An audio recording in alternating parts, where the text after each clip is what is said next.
Welcome to Rustbuster's installation guide. For the vehicles listed at the bottom of your screen. Before you begin, if you're uncomfortable performing any of the processes listed in this guide, then we strongly suggest you seek the work of a professional. Ensure you have all the tools and utilities listed and that you are following all of the manufacturer's safety precautions during use. Step 1. Disconnect your vehicle's battery. Inspect for potential fire hazards such as leaking fuel lines and engine components. Repair or remove these before starting. Finally, clear the work area of any safety hazard.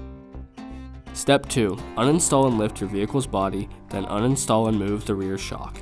Remove any lines or harnesses from the work area. Step 3. Cut off the rivet heads holding the rear body mount, rear shock mount bracket, and bump stop. Or cut off the corresponding perforations on the frame section if you wish to retain any of these mounts. The bump stop will need to be removed regardless, but will be reinstalled later. Step 4. Remove any frame rot or rust in the work area and spray the work area with weld-through primer. Slide the frame section in place using the holes for alignment. C-clamp the frame section in place. Following proper welding procedure, tack weld the part to the frame prior to welding all edges fully.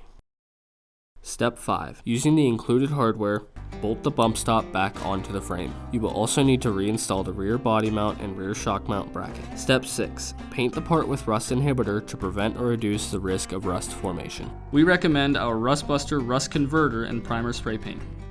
Finally, reinstall the rear shock and any lines or harnesses that were moved. Lower and reinstall the body.